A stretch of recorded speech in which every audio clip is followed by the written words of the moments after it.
We're asked to calculate a density of a gas at something other than STP.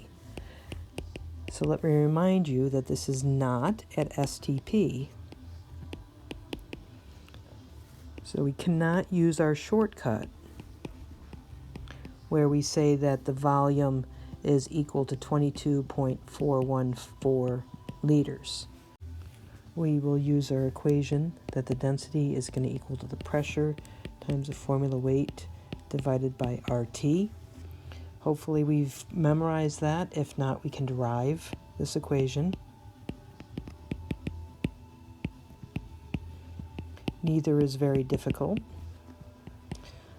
But let's put in our values. Our pressure is 1.17 atmospheres. We can divide that by the temperature, which has to be in Kelvin. So 152 degrees C corresponds to 425.15 Kelvin.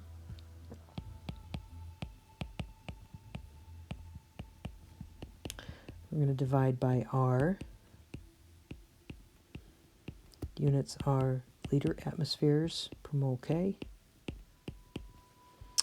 And finally, we're going to multiply by the formula weight, which for nitrous oxide is 44.02 grams per mole. Let's check our units to see if we can have confidence that we've set this up.